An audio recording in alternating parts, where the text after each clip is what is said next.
ஜெபம் நம்முடைய வாழ்க்கையை மாற்றும். நாம ஜெபிக்கும் போது அதற்கு உள்ள இருக்கிற நோக்கத்தை ஆண்டவர் பார்க்கிறார். வேதாகமத்துல அநேக ஜெப வீரர்களையும் அநேக விதமான ஜெபங்களையும் நாம பார்க்கிறோம். அதுல ஒரு சிம்பிளான பிரேயர், ஆனா வாழ்க்கையை மாற்றி போட்ட ஒருவருடைய அற்புதமான ஜெபத்தை குறித்து இன்றைக்கு நாம பார்க்க போகிறோம். யாபேசின் ஜெபம்.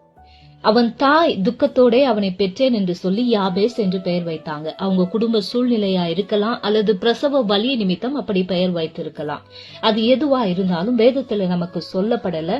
ஆனா யாபேஸ் பிறந்த முதல் நாள் கொண்டு அவர் வாழ்க்கை துக்கமா இருக்கும் என்று முத்திரை குத்தப்பட்டவர். வேதாகம காலங்களில பெரும்பாலும் குழந்தைகளுக்கு பெயர் வைக்கும் போது அது தீர்க்க தரிசனமாகவும் அல்லது அந்த குழந்தையின் வாழ்க்கையை பிரதிபலிக்க கூடியதாகவும் அவங்க பெயர்கள் வைத்தாங்க. யாபேசின் ஆரம்ப கால வாழ்க்கை துக்கமா இருந்தது என்று அவர் செய்த அந்த ஜெபம் நமக்கு வெளிப்படுத்துகிறது. ஒரு நீண்ட பெயர் பட்டியல்களை கர்த்தர் நிறுத்தி ஒரு மனிதனை மட்டும் ஆண்டவர் தனித்துவமாகவும் வித்தியாசமானவனாகவும் கனம் பண்ணி வச்சிருக்கிறாரு. யாபேஸ் ஒரு தீர்க்கதரிசியோ அல்லது ராஜாவோ போர் வீரனோ கிடையாது, ஒரு சாதாரண மனிதன்.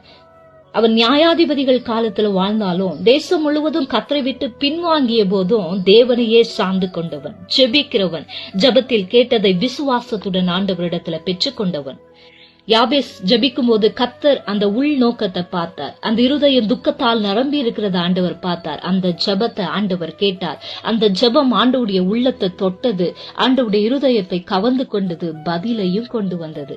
யாபேஸ் ஜெபத்துல கேட்ட 4 காரியங்கள். தேவரீர் என்னை ஆசீர்வதித்து, என்னை ஆசீர்வதிக்க வேண்டுமானால் அது என் தேவனால மட்டும்தான் முடியும். என்னுடைய ஆசீர்வாதம் தேவனால மட்டும்தான் வரணும். 2வது, என் எல்லையை பெரிதாக்கி, நான் நெருக்கத்திலேயே வாழ விரும்பல, என் எல்லையை நீங்க பெரிதாக்கணும், என் வாழ்க்கையை உங்களால மாற்ற முடியும். 3வது, உமது கரம் என்னோடு இருக்க வேண்டும், என் வாழ்க்கையில எல்லா திசைகளிலேயும் உமது கரம் என்னை வழி நடத்த வேண்டும் என்று ஜெபிக்கிறார்.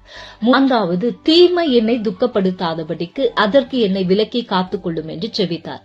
நான் ஆசீர்வதிக்க பட்டாலும் தீமை என்னை மேற்கொள்ள கூடாது, நீங்க என்னை காத்துக்கொள்ளணும் என்று ஜெபித்தார். ஒரு அற்புதமான ஜெபம். இன்றைக்கு உங்க வாழ்க்கை யாபேசை போல அற்பமா எண்ணப்பட்டு இருக்கலாம், துக்கத்தால நிரம்பி இருக்கலாம், இந்த போராட்டங்களை உங்களால ஜெயிக்க முடியல என்று நீங்க கலங்கி கொண்டிருக்கலாம். யாபேசை ஆசீர்வதித்த தேவன் உங்க வாழ்க்கையை மாற்றுவார். உங்க துக்கங்களை சந்தோஷமாய் மாற்றுகிற தேவன் அவர். ஜெபம் பண்ணுங்க, அவர் ஜெபத்தை கேட்கிறவர். துக்கம் என்கிற அந்த அடையாளத்தை ஆண்டவர் மாற்றி கனம் பெற்றவனா யாபேசை வைத்திருந்தாரு. நம்ம வாழ்க்கையும் ஆண்டவர் மாற்ற முடியும். நமக்கு தேவை யாபேசின் ஆசீர்வாதங்கள் கிடையாது, யாபேசை ஆசீர்வதித்த தேவன். அவரை பற்றி கொள்ளுங்க, எல்லா தீமைகளையும் அவர் நன்மையாக மாற்றுவார். ஆமென்.